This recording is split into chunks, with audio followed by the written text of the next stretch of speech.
Lindsay and a little bit of her background. Lindsay played at the University of Texas and was the Big 12 Freshman of the Year. For those of you guys that don't realize quite how big of a deal that the Big 12 is, a Power 5 conference, and there are unbelievable athletes that go to school there. So an accolade that early in your career is a really, really huge honor. Went on to be an All-American, then was a member of the USA national team, the NPF All-Star team, and she is a former Division II and Division I college coach.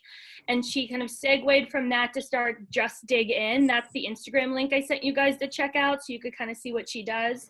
And she's been doing that since 2017, kind of taking all of the unbelievable things she learned and really making, I don't want to say your own hitting style by any stretch, but some different ideas about offense and about how you think they should be conveyed to kids. So some really, really beautiful stuff. And the really cool thing about Lindsay is she's really tried to bridge the gap between baseball and softball, which I think is really beautiful.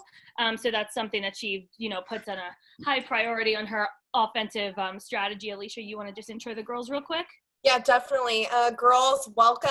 We have Chloe, Morgan, and MJ, and Lindsay, just to give you a little lowdown on why they are here in this private Zoom chat with you. We did a fun Kentucky Derby competition to make at-home hats. Because we were all so devastated that the Derby was canceled here in Kentucky. Yes, that's live they here. Have these hats handy? Are we hitting in these hats? They made them. I know, I should have them on here. I should have them awesome. Yeah, so they're on here today, and they'll be asking you 2 questions each.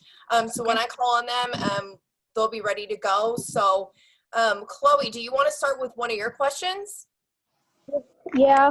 My first question is, as a head coach, hey, Chloe. It's a little windy, Chloe. Yeah, you might have your hand maybe over the speaker. Is that better?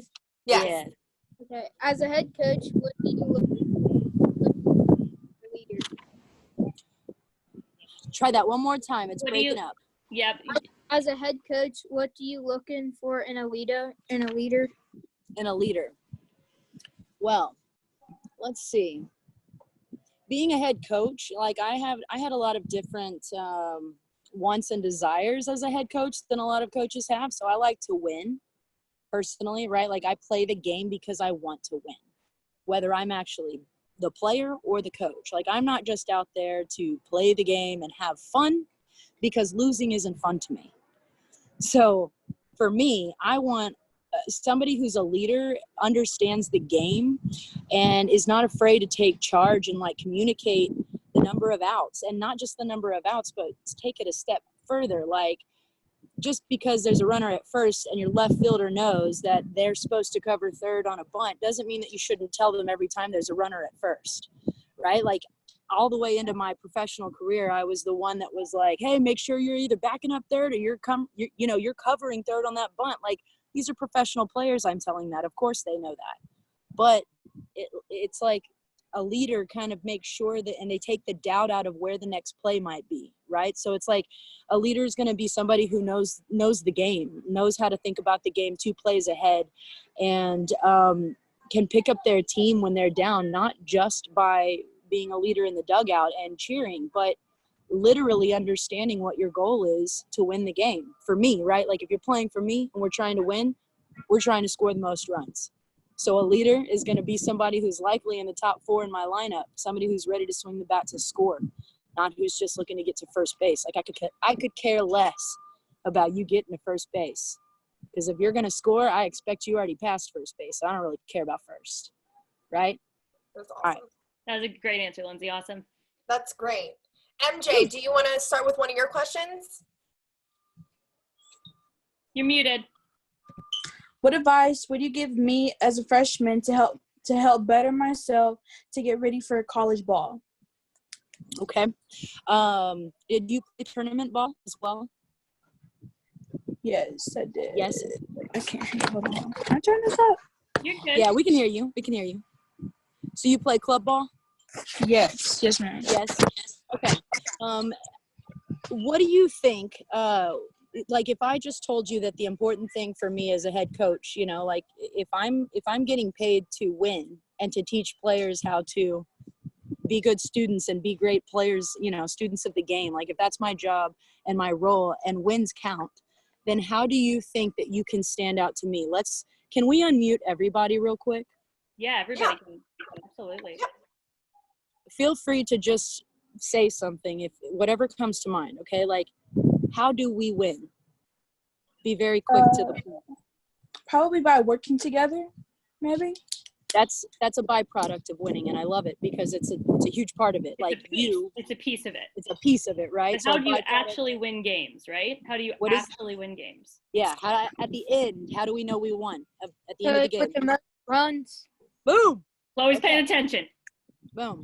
So the team with the most runs, right? So if I'm coming to a game, let's just say I'm coming to a tournament and I've got 10 teams to watch on my schedule today. Do you know how many times I go watch players trying not to strike out? That is boring. No.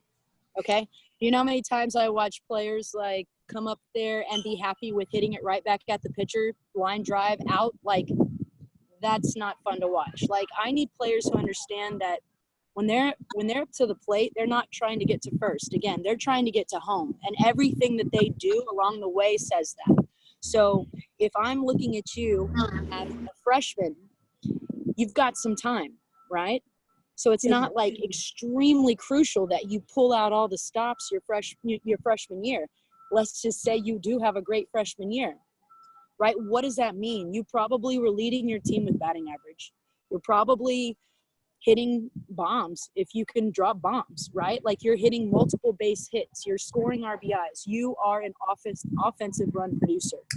For me, that's what I'm looking for. Somebody who has an opportunity to change the game with one swing of the bat.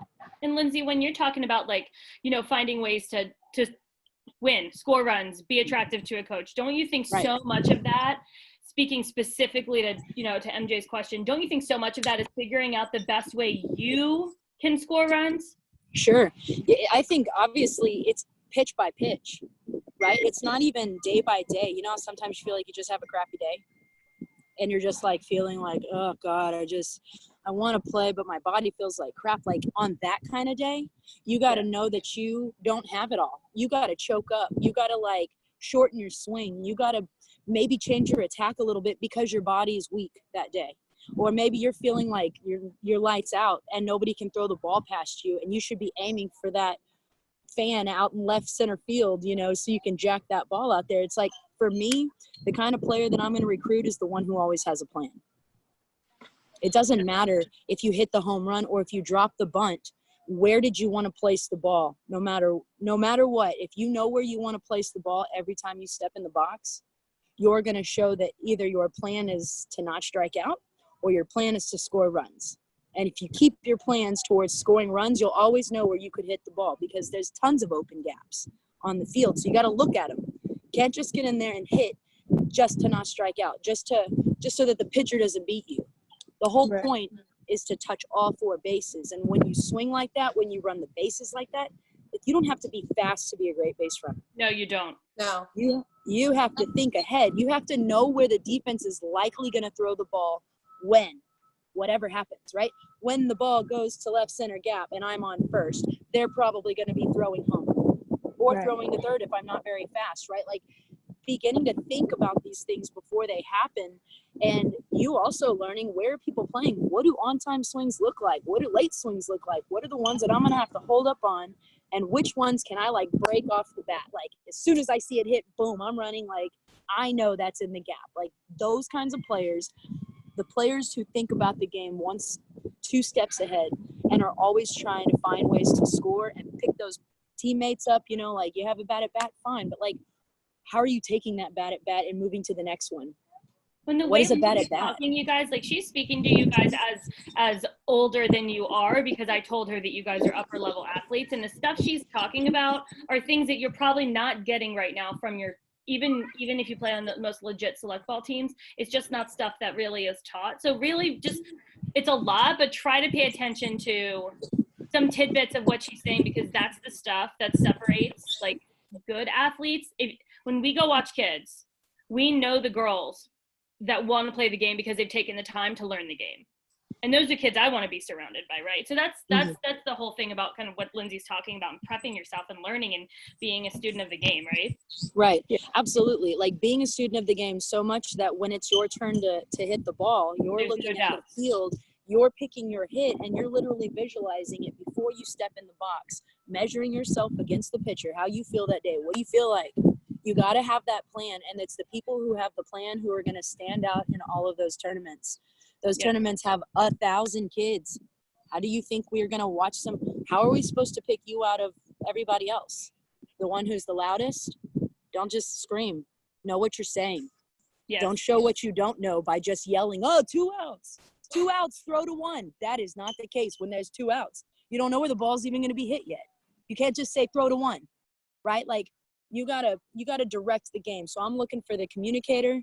I'm looking for somebody who's going to be a spark plug, both in the dugout. They're not going to take their bad at bats and whine about it. They're going to learn from it. They're going to adjust their timing, and they're going to adjust their expectations on their own side, not towards the pitcher. Like, oh my God, they're so good. Like, whatever, dude.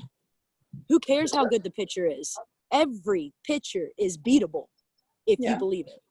If you don't believe you can beat them, you might as well just not even grab your bat. Just sit down and ask the coach to give you somebody. Just put somebody else in there for me, please. I don't think I can beat them. You know, don't try to aim for one. We're scoring, and once you think that you can beat that pitcher, I'm guaranteeing you will within 1 to 2 at bats for sure. And to You feed just off of gotta that, I tell my girls all the time that there are thousands of girls that go to practice every day, that, you know, in college, that practice every day, maybe twice a day, have a weight room, have nutrition, all of these things. And for you girls, every girl practices almost every day on the travel ball team. What will set you apart? So the things that she's talking about, girls, is you need to start training like that at practice as well. Because once you go to a game, you can fake it until you make it. No, but you can't wing it. It takes you can't wing that kind of stuff. So it's No. really great advice. I love that. Awesome. Morgan, Well, you want to thanks. go? Let's keep And it then going. I'd really like to get to some hitting stuff, because I think you guys will benefit so much. I'd love for Morgan to ask her question, and then us to kind of hop to some offensive type of stuff and specific drill stuff you have, Linz. Sure. What was it like to play for Team USA? Well, that dream started for me when I was 14 years old. So how old is everybody? 10. 14. Morgan, you're 10? Yeah. 10, 14, and then 12. 12. Okay, cool. So mine started at 14 years old, and I realized that I was really good.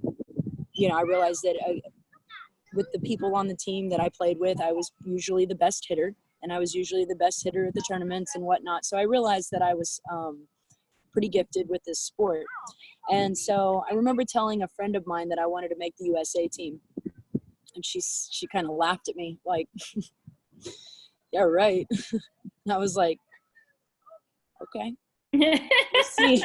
I'm going to make it. And so anyways, I always remember that person in my life, and it's really strange because she's really a great friend. It's just she made that comment to me and it stuck to me, and it was another like, I'm going to do this because I know I can, and I don't care what anybody else thinks. A little backstory on Lindsay's playing growing up. She played with Kat Osterman basically her entire life. So they were on the same team and won several national championships back when gold ball was really still a thing. Like this was playing on the pinnacle teams that you see in we were playing against the Jenny Finches and the Monica Abbotts and whatnot. So it's when I made the USA team, I think what was most special to me was how I came back from a really terrible injury. I'll go ahead and show you right here. So that's a little guy right there.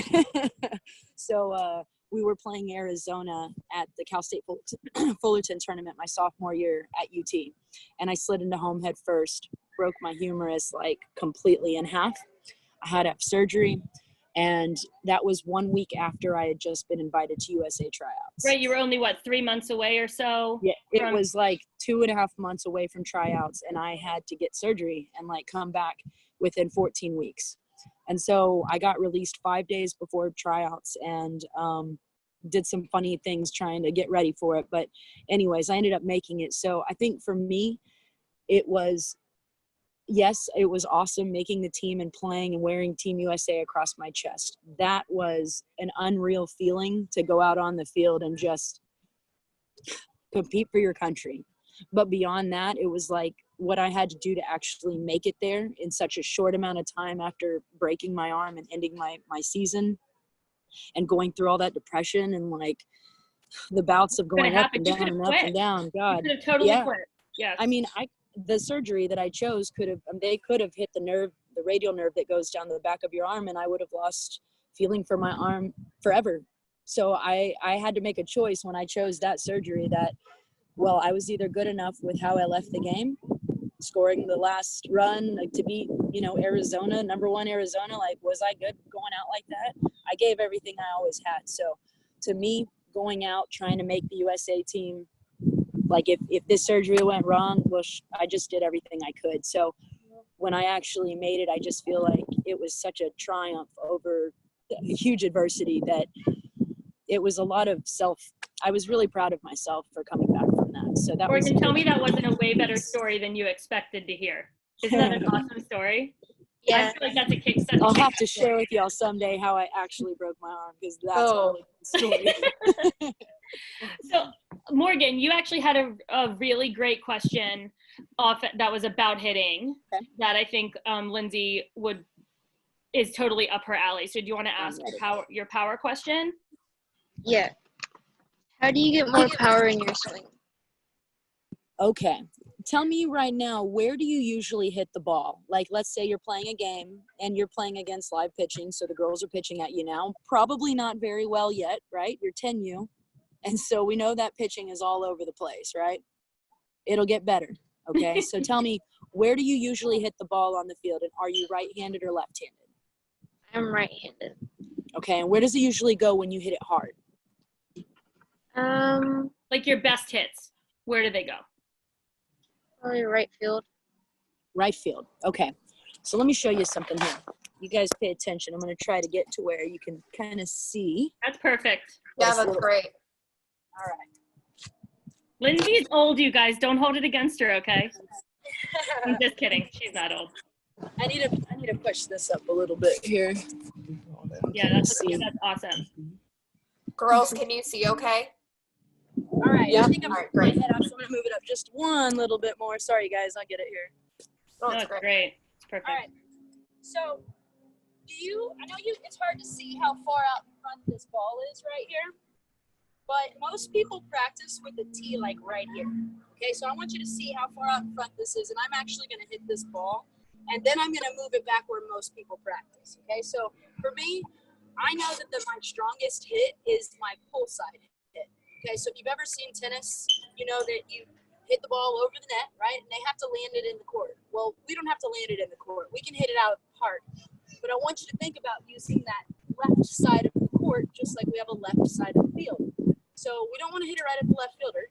We either want to hit it down the left field line or the left center gap for the most power for a right-handed hitter.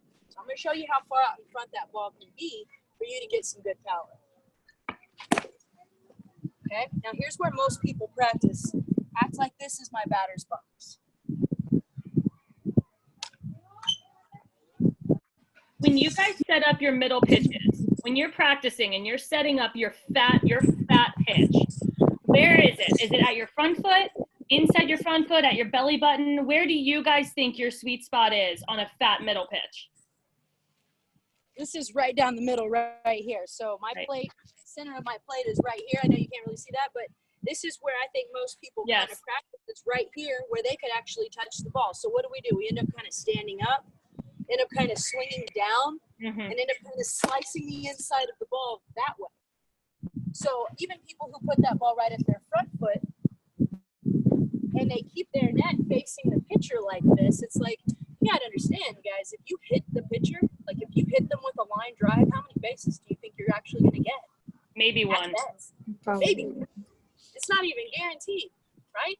So why the heck are we, number one, why the heck are they making nets like this? Don't worry, I'm gonna come out with a great one. This is an out. So how do we build our power? We learn how to pull the ball. So I want you to angle your net as if it's facing the shortstop. I want you to push that ball a lot further out in front. And there's a drill that I'm going to end up sending you guys. I don't have it.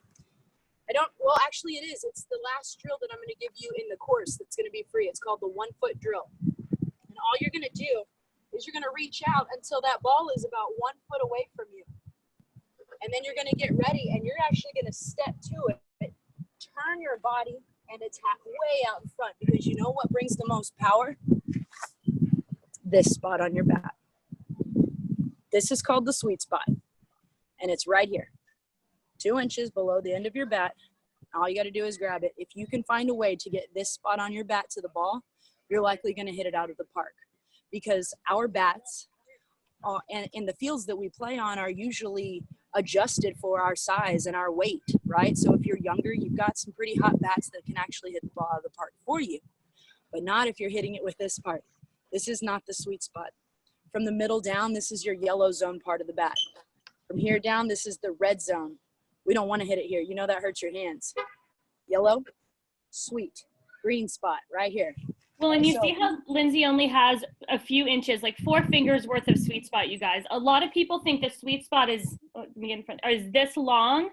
The longer the sweet spot in a bat, the less compression, the less hot. Okay, so that's why like younger kids' bats, they have larger sweet spots to allow you guys to be more successful, but they're not hot. So the tinier that sweet spot, the tighter that sweet spot, the more jump you're going to get. So that's why when you see college kids swinging big girl bats and swinging bats you guys maybe not swinging yet, that's why. Right. Yeah. And honestly, if you want to know how I broke pretty much every record at the University of Texas my freshman year, I used a 32-inch, 21-ounce barrel bat, like not even composite. We're talking pink, right? The old Z-Core. Like that's what I use. They didn't make composite then, though. They didn't have they had the synergy come out. The synergy, the 1/8 come out. Oh. And I switched the next year to a heavier bat. And my batting average started to dip. The longer I went up in bat weight, the more my batting average dipped. But that was also probably due to how coaches changed my swing when I did get to college. Like my last 2 years in college, they had me going up the middle and trying to hit it to the right side. And I didn't hit the ball as hard. I was kind of like everybody else, trying to let it get deep. And, you know, if you're playing at a high level, like at University of Texas, you got to understand you're facing top-level pitching. Right. So where does the pitch actually move? If you're a great pitcher, you're making it move the last 6 feet. If I'm a great hitter, I need to hit it before it gets like anywhere in this 6 foot area if I can. And I can let it get as close as 4 feet to me. 4 feet to the back of the plate, and I can still whip this ball fair down the line.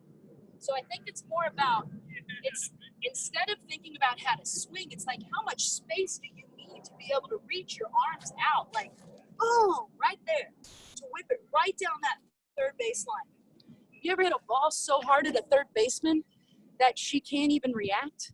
Like I literally hit a girl right in the center of the forehead one time. It was the scariest thing that ever happened in my whole life. I thought I killed her. Okay, like no joke. She's like this. She can't see. The sun's going down, and I'm like, "What are you doing, playing up so close?" It was bases loaded. So if you can imagine this, girl's here, she's up, and I mean, I just smoke it. I mean, I'm all like, boom, and I'm trying to kill it down the line, and she goes, pop, right? Bat goes flying. It literally hit her dead center in the forehead. She's on the ground, like knocked out. There's blood everywhere, split down her forehead. Her nose is broken, and she's not moving. And I'm like, oh my God. Do I keep running? Do you know who caught the ball? No. Do you know? I was out. Do you know who caught the dang ball? The left fielder. The catcher came back at her. Oh my God. In foul territory on the first base side. It went over my head as I went like this. I was like, boom. Like it went over me, and she caught it in first base foul territory off of her head. Wow. I am telling you right now, nobody is ready for a pull side hit with flames on it. Nobody. They don't know how to react that fast, because how many people do you see that you play with pulling it down the third baseline? Oh. Nobody's trying to do it. Everybody's trying to go up the middle. Why? It's only good for one base. you knock it down that line, 2 bases, maybe 3. Heck, you're playing a crappy defense, you might get an in the park home run. And when you hit it with the sweet spot, instead of this spot, the ball's gonna leave the park. What part of the ball do you need to hit to make it go up? The bottom or the top? Bottom. Morgan, what do you think? The top.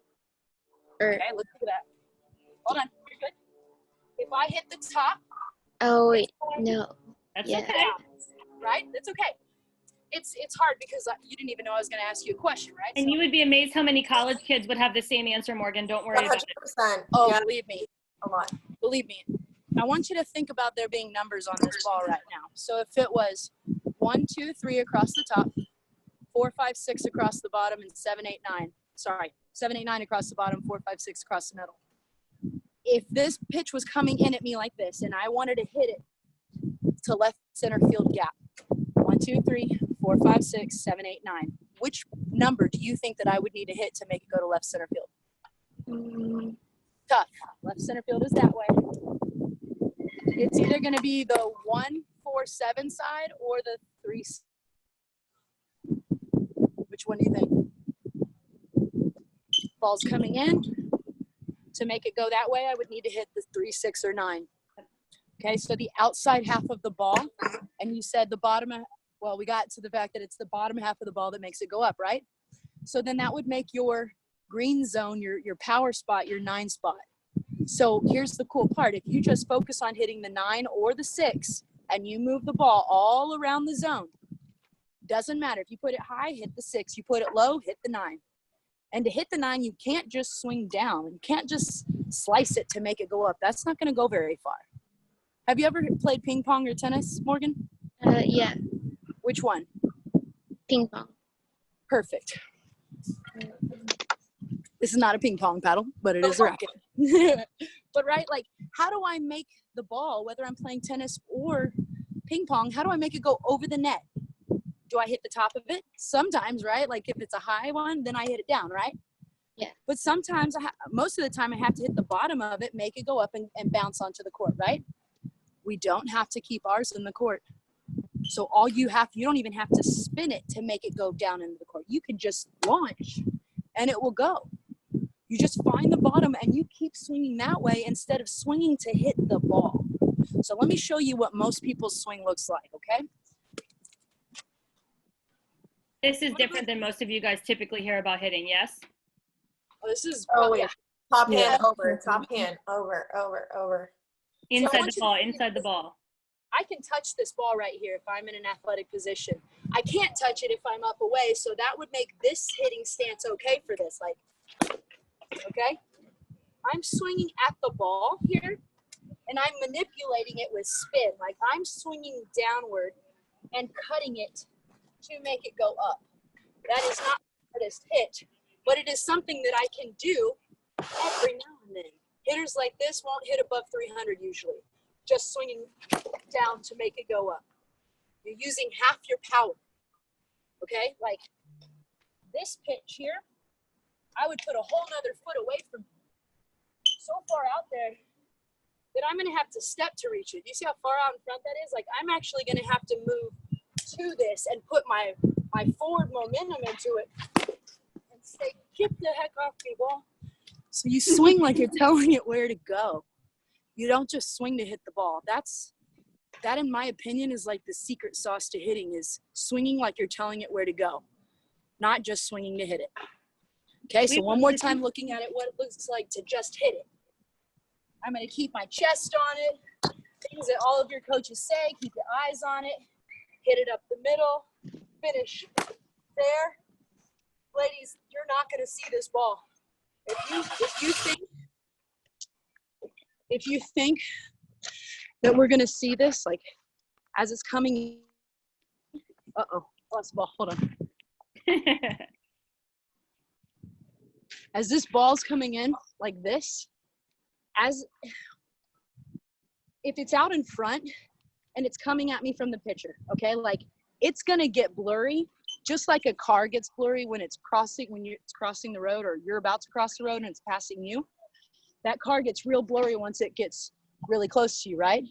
Out in front, it looks like it's barely moving. You can't even decide how fast the car's going. You're like, should I cross? No, it's coming a little quick, right? But then all of a sudden it goes from looking like it's barely moving to going, whew. This right here is blurry. This right here is not. Does that make sense? If you hit it with your face still facing forward, it never gets blurry. The moment you decide to go like this, and you think that you're gonna turn your head and leave it here, I guarantee you, this is a blur. It's a guess. For you to hit it out in front and never let it get blurry is for you to hit it literally as far as my back can reach out there. Like way out there. I read a vision study that said that our brains, in softball and baseball specifically, our eyes see it, but our brains don't process it fast enough, right? The last time your brain can process what your eyes are seeing is 6 feet in front of you in reference to a pitch. That is Dude, scary. how crazy is that? Right. Okay, well, that just makes me smile right there because I just said 6 feet, right? Like if you're the pitcher, you guys, this is another way to kind of look at it here. Let's just say my plate, just so you know where I stand in the box, like if this is the back corner of the plate, the catcher's right there, I'm putting my back foot right near this back corner, okay? I'm gonna step that in there and I'm gonna point it right at the first baseman. This is the secret to keeping your balls fair and hitting both left field line and right field line. So I point that toe to the first baseman. I step in and I get towards the front of the box and I point this front toe at my second baseman. And when I step, notice I just kind of relax the bat right here on my shoulder. This is going to guarantee that I swing shoulder to shoulder. Boom. Boom. Okay? If I want to hit a high pitch, I think about being level like a helicopter. If I want to hit a low pitch, I take my helicopter and I fly it this way, like I'm going boom, boom, boom, boom, versus high, low. It's all about hitting that ball before it crosses the line of my front foot. Okay, like that. I don't want the ball to cross here, so I'm going to do whatever it takes to get my front foot down and turn my body and swing in the direction I'm trying to send the ball. I'm not swinging at the ball. If I swing at the ball, it has to get closer to me. That's yellow zone. Like swinging here. I want to swing like I'm swinging like, boom, like go that way. Versus like hit the ball. Who cares about hitting the ball? Hit the ball where nobody's standing. It's kind of what I say. Who wasn't ready for Lindsay's energy? Be honest right now. Raise your hand. What do you guys think, though? Isn't that some really interesting, different ways to look at offense compared to what you guys usually hear? So what we're going to do is Alicia's going to drop. I know that was so fast. Like there's a million things that we could talk about, but at 7 o'clock, hopefully you guys come back in at 7. Lindsay's going to have a lot more time. Alicia just put in the chat box the free tea workouts that Lindsay was talking about. It's some really unbelievable stuff. She does a great job of like explaining why and what they are. And I'm sure if you guys followed her on Instagram and you saw some stuff that you were really interested in or had questions on, or your parents, and you commented on it or shot her a message, I'm sure she would get back to you and help you understand why and what. And that's what she does now. It's really awesome, the stuff that she has to offer. Yes, please, you guys, get on there. Just use that link, register. You just need to put your name, your email, and if you want, you can put your phone number and we can text back and forth. But other than that, just start that course. There's a bucket drill, there's a forward-facing drill, and there's the 1-foot drill. I swear to you. You go through all 3 of those drills, and then there's also a really fun kind of like 30-minute hitting workout that you can do with me, and you just follow along just like we're doing here. Set up your phone where you can see me and hit with me for 30 minutes. You'll be tired. So do those courses, and thank you guys so much, and congrats on your little competition win. You guys want to say thank you to Lindsay, and we'll hopefully see you guys at 7. Yes, thank you very much. You're welcome, you guys. Turn up the energy for the 7 o'clock, you 3. Yeah. All right, I'll see you guys at 6:55. Thanks, Lindsay. All right, bye. Bye.